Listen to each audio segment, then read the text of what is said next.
আসসালামু আলাইকুম প্রিয় দর্শক, অন্য মঞ্চের আলোচনায় আজ আমাদের অতিথি হিসেবে আছেন। আপনাদেরকে জিজ্ঞাসা করতে চাই যে বাংলাদেশকে আবারও জ্বলে উঠছে তিন মন্ত্রী সহ ঘেরাও স্বয়ং প্রধানমন্ত্রী তারেক রহমান, গাড়ি ধাওয়া জনতার ভুয়া ভুয়া স্লোগান, মিরপুরে গণবিক্ষোভ। গতকালকের দৃশ্য ছিল এটি। একজন প্রধানমন্ত্রী কোনো জায়গায় অবরুদ্ধ প্রায় হয়ে গেছেন কিংবা ভুয়া ভুয়া স্লোগান উঠেছে, এমনটা কিন্তু আমি আমার যে বয়স সেই বয়সে আমি কোনো বাংলাদেশের কোনো সরকারকে দেখিনি। বাংলাদেশ গতকালকে যেটি দেখেছে, বাংলাদেশের সরকার প্রধান তারেক রহমান মিরপুরে অবরুদ্ধ হয়ে পড়েছিলেন অলমোস্ট, কিন্তু প্রধানমন্ত্রী তো বিশাল নিরাপত্তা বহরের মধ্যে তাকে তো অবরুদ্ধ করে রাখা আসলে সম্ভব নয়। গাড়িতে উঠে চলে গেছেন। মিরপুরে বিক্ষোভ হয়েছে প্রায় বলা যায় সারা রাত, এবং আজকেও জুম্মার নামাজের পর থেকে মিরপুর বলা যায় অচল। এই যখন অবস্থা, দর্শক আপনাদের কি মনে হচ্ছে বিএনপি সরকার কি টিকবে? আমার তো মনে হচ্ছে না, কারণ চারিদিকে বালির বাঁধের মতো সবকিছু নিয়ে যেন ভেঙে পড়ছে। এই মুহূর্তে মহামারী আকার ধারণ করেছে, একই সাথে মানব সৃষ্ট ধর্ষণ কাণ্ড মহামারী। ছোট্ট শিশু বাদ যাচ্ছে না, ফুলের মতো কোমল শিশু ধর্ষণের শিকার হচ্ছে। মিরপুরের রামিসা তেমনই এক ফুল ধর্ষণের শিকার হয়ে তাকে হত্যা করা হয়েছে, আর তাতে উত্তপ্ত হয়ে উঠেছে বাংলাদেশ। পুরো বাংলাদেশ আজ এক নারকীয় ঘটনায় উত্তাল হয়ে উঠেছে। বিশেষ করে এই যে মিরপুরে যে শিশু রামিসা ধর্ষণ কাণ্ডে উত্তাল, এবং এই উত্তাল ঢেউ শেষ পর্যন্ত কোথায় গিয়ে পড়ে সেটি একটি বিষয়। একটি নিষ্পাপ শিশুকন্যাকে ধর্ষণ ও নৃশংসভাবে খুনের ঘটনায় ফেটে পড়েছে সাধারণ মানুষের ক্ষোভ, আর এই গণবিক্ষোভের চরম আঁচে শেষ পর্যন্ত নথি স্বীকার করতে বাধ্য হলেন বাংলাদেশের সরকার প্রধান তারেক রহমান। গত 3 মাসে আপনারা খেয়াল করে দেখবেন যে তারেক রহমান মুখে এক প্রকার কুলুপ এঁটে আছেন। সেই কুলুপাটা প্রধানমন্ত্রী তারেক রহমান বৃহস্পতিবার রাতে মিরপুরের পল্লবীতে সেই শিশু কন্যার পরিবারের বাসভবনে গিয়ে দেখা করতে এক প্রকার বাধ্য হন। হ্যাঁ, ঢাকার মিরপুরে এই শিশু কন্যার ধর্ষণ ও খুনের ঘটনার প্রেক্ষিতে আজ যেভাবে উত্তাল হয়ে উঠেছে বাংলাদেশ, তা সত্যিই নজিরবিহীন। পরিস্থিতি কতটা ভয়াবহ তা আন্দাজ করা যায় দেশের বর্তমান জনরোষ দেখলে।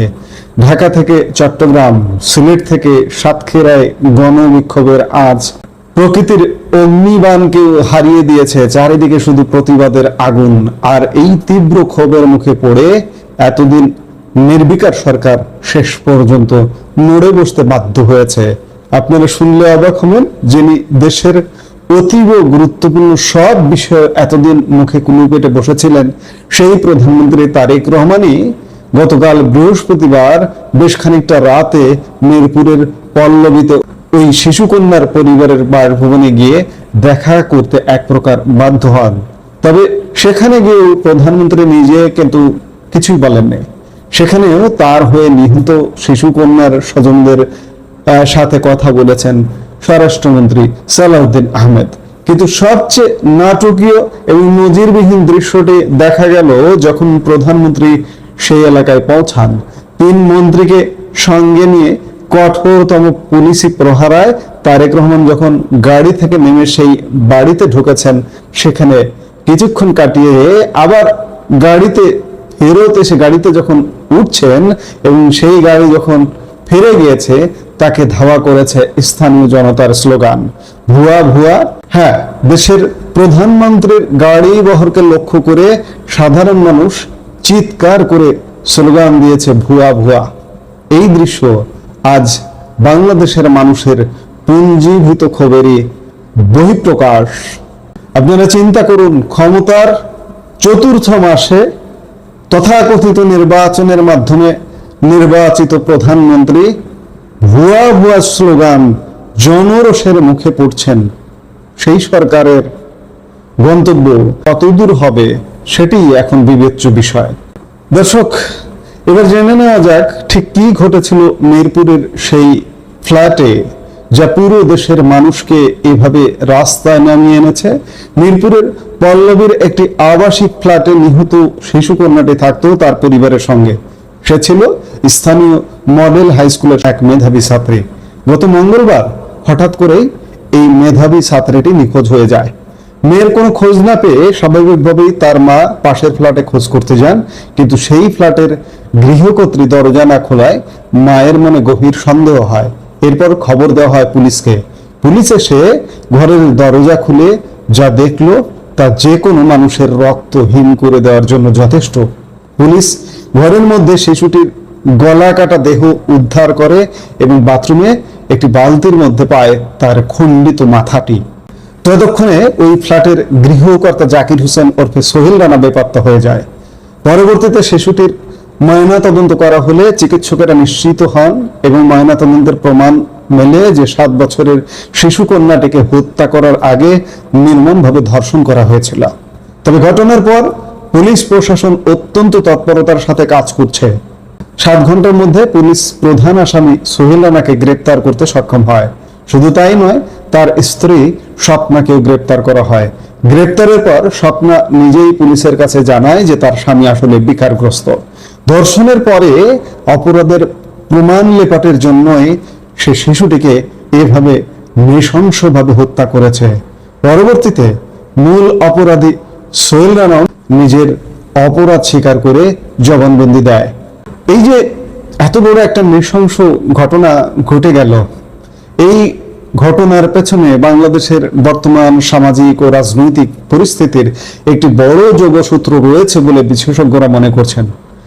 জামাত চালিত মোহাম্মদ ইউনূসের অন্তর্বর্তী সরকারের আমল থেকেই বাংলাদেশে মৌলবাদীদের যেমন বাড়বাড়ন্ত হয়েছে, তেমনি মহিলা ও শিশুদের নিরাপত্তাও যেন একেবারে ভেঙে পড়েছে।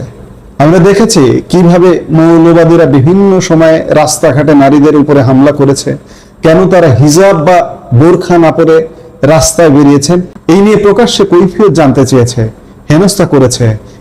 এমনকি ধর্মীয় শিক্ষা প্রতিষ্ঠান বা মাদ্রাসাগুলিতেও পুরুষ ও নারী নির্বিশেষে শিশু ধর্ষণের অজস্র ঘটনা ঘটছে প্রতিনিয়ত। এই দম বন্ধ করা পরিস্থিতির মধ্যেই মিরপুরের পল্লবীর এই ভয়ানক ঘটনা যেন বারুদে অগ্নিসংযোগ ঘটিয়েছে। মানুষের ধৈর্যের বাঁধ ভেঙে গেছে। যদিও এই ঘটনায় পুলিশ দ্রুত কাজ করেছে, কিন্তু সরকার ও প্রধানমন্ত্রীর অদ্ভুত নীরবতা এই বিক্ষোভকে আরো মাত্রাছাড়া করে তুলেছে। দেশের এই অরাজকতায় ঢাকা বিশ্ববিদ্যালয়ে মিছিল করে সরকারের মুণ্ডুপাত করেছেন সাধারণ ছাত্ররা। সাধারণ মানুষের এই ক্ষোভের মিছিলে সামিল হয়েছে শিশুরাও।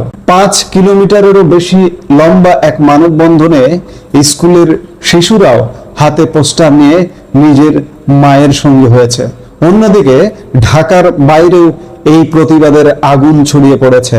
চট্টগ্রামে পুলিশ ও ছাত্রদের মধ্যে সংঘর্ষ চলেছে গতকাল রাতভর। আন্দোলনের এই চরম রূপ দেখেই মূলত টনক নড়ে প্রশাসনের।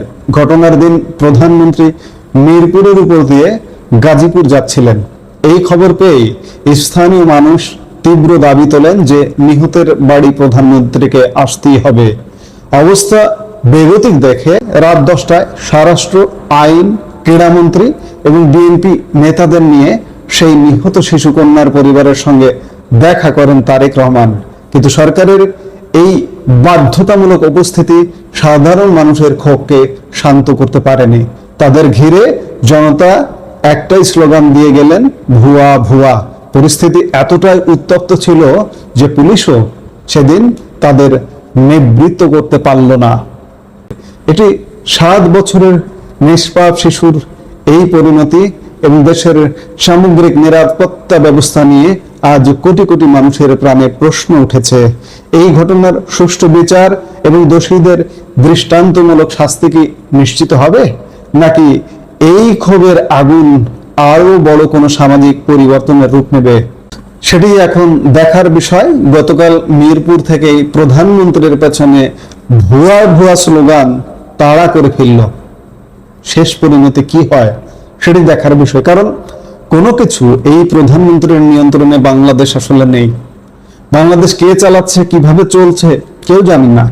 ইউনূসের আমলেও যেমন বাংলাদেশ কোনো নিয়ন্ত্রণে ছিল না, একটা বিশেষ জায়গা বিশেষ কোনো ব্যবস্থায় চলতো, আজকেও একই রকম অবস্থা, একই রূপ। মানুষের দেয়ালে পিঠ থেকে গেলে ভুয়া ভুয়া স্লোগান থেকে আরো অনেক কিছু ঘটতে পারে। পরিস্থিতি কিন্তু সেদিকেই যাচ্ছে।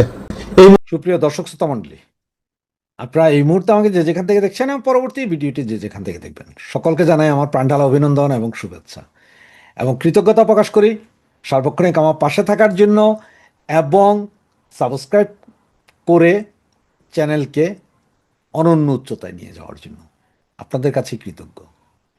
ব্যানার এবং হেডলাইন দেখে হয়তো চিন্তা করছেন আপনারা, বা অনেকে হয়তো ব্যাপারটা জানেন, অনেকে হয়তো জানেন না যে শেখ হাসিনা কলকাতায় আসছে। হ্যাঁ, খবরটা 99% শিওর শেখ হাসিনা কলকাতায় আসছেন। আর আপনারা চাইলে যে কেউ ভিডিওটা সেভ করে রাখতে পারেন, কথাগুলো মিলে কি না, আমার আজকের কথাগুলোর সাথে বাকি অংশ সবগুলো মিলে কি না, এটা ভিডিও সেভ করে রাখতে পারেন। এটা 1 দিন 2 দিন 7 দিন 10 দিন বা 1 মাসের ভেতরে মিলবে তেমন না, তবে আগামী 6 মাস ডিসেম্বরের ভেতরে পর্যন্ত আমার কোন কোন কথাগুলো মিলে, কত পার্সেন্ট মিলে, আপনারা এটা দেখার জন্য হলে ভিডিওটা সেভ করে রাখতে পারেন। তো আপনারা এখন প্রশ্ন জাগতে পারে, হঠাৎ করে দিল্লিতে এত ভালো অবস্থানে আছেন, সেখান থেকে কলকাতায় সিকিউরিটির কি বা এই সেই। এটা হচ্ছে আপনার কলকাতাতে আসার জন্য কলকাতার লোকজন, কোটি কোটি লোক আশা প্রকাশ করছেন, কোটি কোটি লোকের দাবি যে উনি কলকাতায় এসে থাকুক, উনি কলকাতা থেকে ঘুরে যান। আচ্ছা, একটা কথা চিন্তা করেন তো একটু আপনারা, শেখ হাসিনা কলকাতায় আসলো আর বর্ডার এরিয়ায় উনি এসে দাঁড়ালো দিনের বেলা, ধরেন 10টা 11টা 12টার দিকে, আর পেছনে লক্ষ লক্ষ লোক জয় বাংলা ধ্বনি দিচ্ছে। এপারে আমাদের বাংলাদেশের এপারের এই যে বর্ডার গার্ড, সেনা বা বাকি যেসব লেংটু পংটু আছে, ওদের অবস্থাটা কি হবে? ওদের অবস্থাটা কি হবে একবার কি চিন্তা করছেন? এবং আপনারা অনেকেই যারা এখনো সন্দেহ প্রকাশ করছেন যে শেখ হাসিনা বাংলাদেশে আসবেন কিনা, 6 মাসের কথা বলেছেন, অনেকে বলছেন যে ডিসেম্বর পর্যন্ত। তো আমার মনে হয় কি জানেন, ডিসেম্বরের আগেই চলে আসবেন, জুলাই আগস্ট চলে আসতে পারেন উনি বাংলাদেশে। কারণ উনি যে বাংলাদেশে আসবেন এটার সৎসাহসটা কিরকম দেখেন। গত 2 বছর যাবত, 2 বছর না হলো 21 মাস যাবত তো ইন্ট্রিম গভর্নমেন্ট, বাংলাদেশের যে লেংটু পুংটুরা, এরপরে এখন আবার আমাদের কাঠ ভাইয়া, ওনারাও শেখ হাসিনাকে ফেরত চাচ্ছেন, যে ভারতকে বলছেন ফেরত দেন ফেরত দেন। তো শেখ হাসিনা ওই দিন কী বলছেন, আমাদের নেত্রী নেত্রী কি বলেছেন, যে বিমান পাঠাও, পাসপোর্ট পাঠাও, জেল ঠিক করো কোন জেলে রাখবে, আমি আসছি। তো বিএনপির গভর্নমেন্টে যদি সৎসাহস থাকে বলুক না যে ঠিক আছে অমুক ফ্লাইটে আপনাকে নিয়ে আসবো, আসেন, জেলখানাও রেডি, আপনাকে এনে ঢুকাবো। সৎসাহস যদি থাকে ঢুকাইতে বলেন না, আনতে বলেন। উনি তো সরাসরি বলছে। যদি এখন বিএনপির গভর্নমেন্ট যদি বলে যে হ্যাঁ আমরা বিমান দিছি, আপনার পাসপোর্টও ফেরত দিলাম, কিন্তু আপনি দেশে আসেন না, আপনি তো আসবেন না, তাহলে একটা কথা আছে। কিন্তু উনি তো টেক্কা খেলে দিলেন যে জেলখানাও রেডি করো, বিমান পাঠাও, পাসপোর্ট দাও, আমি আসতেছি বাংলাদেশে, কোনো সমস্যা নেই, তোমরা আমার চাইতে হবে না, তো ভারতের কাছে চাইতে হবে না, আমি আসবো, আমাকে এই জিনিস দিয়ে দাও, আমি আসছি বাংলাদেশে, যেদিন চাইবা সেদিনই চলে আসবো। এই সৎসাহস দেখানোর মতো সাহস শেখ হাসিনা ছাড়া, জননেত্রী শেখ হাসিনা ছাড়া আর কারো নাই, বঙ্গবন্ধু কন্যা শেখ হাসিনা ছাড়া আর কারো নাই। তো যে কথাটা বলছিলাম, যিনি কলকাতাবাসীর, কলকাতার বাঙালিদের মধ্যে একটা ভাইব তৈরি হয়ে গেছে শেখ হাসিনাকে আনবে। এবং এখানে এখন দেখেছেন যে বিজেপির যে শুভেন্দ্র অধিকারী, তিনিও রিকোয়েস্ট করেছেন শেখ হাসিনাকে যে আপনি কলকাতাতে আসে থাকেন, বাঙালিদের মাঝে থাকেন, এইখান থেকে প্রতিদিন প্রয়োজনে বর্ডার দেখেন। মানে এমনও তো হতে পারে শেখ হাসিনা এসে শুভেন্দ্র অধিকারী সহ বর্ডার এরিয়া ভ্রমণ করছে, লক্ষ লক্ষ লোক ফুল ছিটাচ্ছে আর জয় বাংলা ধ্বনি দিচ্ছে, আর এপার থেকেও আসছে। তা কলকাতার ম্যাক্সিমাম জায়গায় আপনার এই যে আমাদের ফরিদপুর, তার বিভিন্ন জায়গায় যেগুলো আগে হিন্দু অধ্যুষিত এরিয়া ছিল বাঙালি, এরা অনেকেই জীবন ভয়ে ওখানে চলে গেছে, দশকের পর দশক ধরে ওরা সবাই আছে। ওদের সবার কাছেই শেখ হাসিনা হচ্ছে যে সবচেয়ে জনপ্রিয়। পৃথিবীতে ওরা ওই ভগবান, আল্লাহ ভগবান যেটা বলেন ওইটার পরে শেখ হাসিনাকে ওরা সবচেয়ে প্রিয়, সবচেয়ে নিরাপদ স্থান মনে করে। তাদের সবার ইচ্ছা। এবং শেখ হাসিনা যদি কলকাতায় পাড়া দিবেন, আমার মনে হয় কলকাতার রাস্তাঘাট সমস্ত কিছুতে মানুষের গগনবিদারী চিৎকার থাকবে আর ফুলের পাপড়ি থাকবে। এবং ওনার কলকাতা আসাটা আগামী মাসে জুনের যে কোনো সময় উনি কলকাতাতে আসবেন, এতটুকু শিওর হওয়া গেছে, এটা 100% শিওর হওয়া গেছে। হ্যাঁ, এখন আপনারা হয়তো বলতে পারেন আমাদের অনেক নেতা বলে নাই, ওই নাই সেই নাই। ভাই, কে কারে বললো, কে কারে খবর দিল তা জানি না। আমার কাছে যতটুকু গ্যারেন্টেড খবর পেয়েছে আমি ততটুকু বললাম আপনাদেরকে।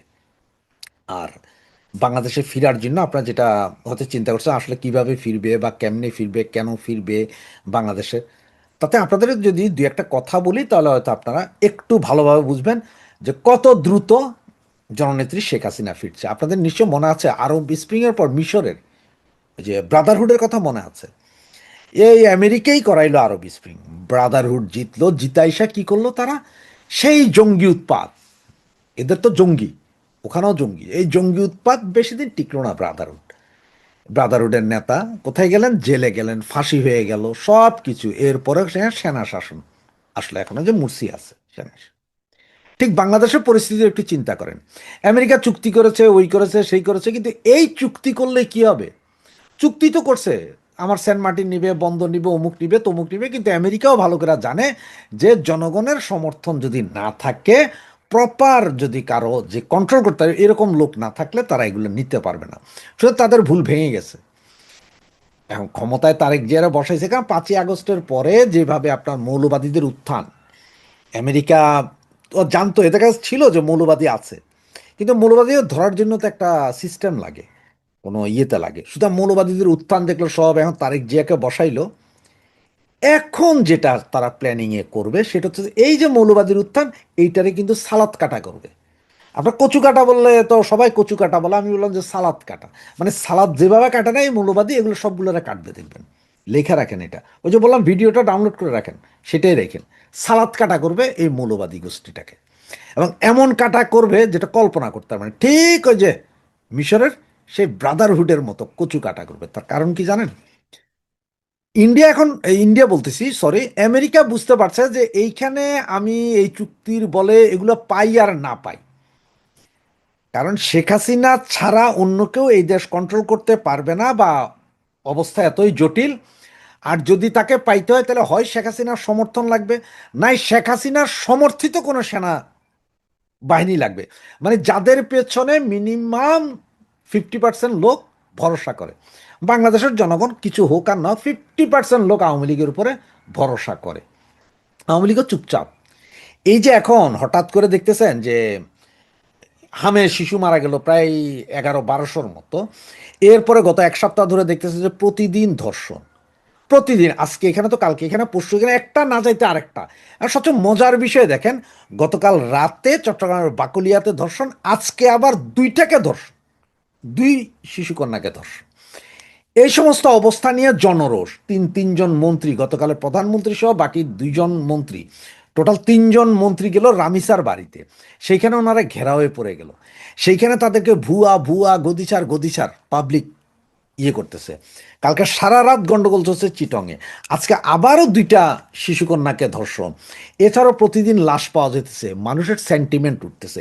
একদম সেম এই ঘটনাগুলো কিন্তু যদি একটু গুগল করেন দেখবেন যে মিশরেও ঘটেছিল।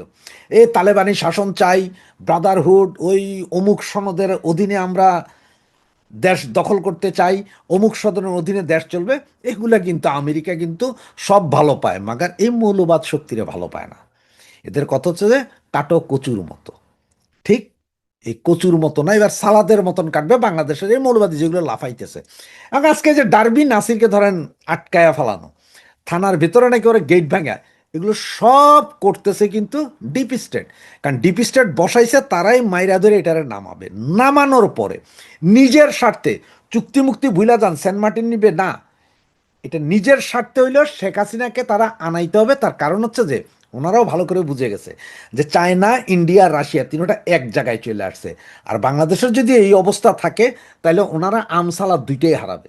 কারণ বাংলাদেশ হয় চায়নার দিকে চলে যাবো গা, আর ইন্ডিয়ার দিকে গেলে, সুতরাং শেখ হাসিনার সাথে একটা নেগোসিয়েশন করতে চাচ্ছে যে ঠিক আছে রে বাবা, আগের মতন যে যেমনি আছে থাকুক, আমরাও থাকি। ওরা এমনি এমনি আপনাদের এই যে 50টা আমেরিকান পতাকা দেওয়া রিক্সা আইনে এখানে দেয় নাই, এ সব এখন নাটকবাজি হইতেছে। একদিকে নাটকবাজি, অন্যদিকে এই আমেরিকাই করাচ্ছে। কিন্তু যাই বুঝবেন, পাবলিকের সেন্টিমেন্ট গ্রো করা, পাবলিকরে দিয়া খেপানো, মন্ত্রীদেরকে আটকায়া মিছিল, এগুলো সব আমেরিকা। আমেরিকা এগুলো করাচ্ছে। তার কারণ হচ্ছে যে কচু কাটা, সালাদ কাটা করতে হবে মৌলবাদীদেরকে। কারণ আমেরিকা আইএস থেকে শুরু করে সবাইরে দেখে ফেলছে না। এগুলোরে কচু কাটা না করলে, না করলে, যে ওই যে রাশিয়া, চায়না, ইন্ডিয়া এক হইয়া যে এই জায়গায় যে একটা দখল নিবে, এটা আমেরিকা ভালো করেই বুঝে গেছে। যার কারণে ওদের এখন শেখ হাসিনার সমর্থন দরকার। আমেরিকার প্রচণ্ড প্রয়োজন এখন শেখ হাসিনার সমর্থন, এবং এই আমেরিকাই যা করেছিল তাই আনবে। ঠিক হয়েছে বললাম, আরব স্প্রিংয়ের সময় সেখানকার গভর্নমেন্ট ফেলে মুরসিরে আনছিল। মুরসিরে 1 বছরের মাথায় উল্টা লটকায়া জেলখানায় ঝুলাই দিয়া তার গ্রুপ শেষ করে দিছে। সেম অবস্থা বাংলাদেশও করছে। কারণ আমেরিকা জানতো যে বাংলাদেশও মৌলবাদী আছে, কিন্তু শেখ হাসিনার আমলে এমন ছিল, এটা বাইরে দিতে পারতো না, কিন্তু ভিতরে ভিতরে খোকলা করতেছিল। এইটা একটা আমেরিকার ভয় ছিল, যার কারণে তো শেখ হাসিনাকে সরাইলো, মৌলবাদীদের পুরোটা দুনিয়ারে দেখাইলো। এখন হচ্ছে যে কচু কাটার করার সময়। তবে বাংলাদেশে যদি ওনারা বাংলাদেশের উপর ভর করে যদি চায়না, ইন্ডিয়া বা রাশিয়া এদের দিকে চোখ দিতে হয়, তাহলে ওনাদের কাছে শেখ হাসিনা ছাড়া দ্বিতীয় কোনো অপশান নাই। কারণ শেখ হাসিনার মতো এত জনপ্রিয়, এত বিশ্বস্ত জনগণের আর কেউ নেই। সুতরাং এই জন্যই বলছি, শেখ হাসিনা খুব দ্রুতই ফিরবে। আগস্ট সেপ্টেম্বর ফিরে যেতে পারে। ওই যে কলকাতাতে একবার একটু চিন্তা করেন তো, যে যেদিন কলকাতায় গেল, এরপরে কলকাতা থেকেই বলবে যে পরশুদিন বর্ডার এরিয়া ভিজিট করবো, অমুক অমুক গ্রাম, যেগুলো একদম বাংলাদেশের লাগোয়া, মানে 1 হাত 1.5 হাত জায়গার মধ্যে লাগোয়া। ওইসব জায়গায় যখন শেখ হাসিনা যাবে, কত লক্ষ লোক ওই পারে থাকবে, কত লক্ষ লোক এই পারে থাকবে। এই জয় বাংলা, জয় বঙ্গবন্ধুর ধ্বনি শুনে বাংলাদেশের কত হাজার লোকের আপনার কোভিড, 110 ডিগ্রি জ্বর হয়ে যাবে, সেটা একটু চিন্তা করেন। এবং ভাবতে থাকেন যে এই মুহূর্তে বাংলাদেশে যা হচ্ছে, সেগুলো কি হচ্ছে, কেন হচ্ছে, কিভাবে হচ্ছে। জয় বাংলা, জয় বঙ্গবন্ধু।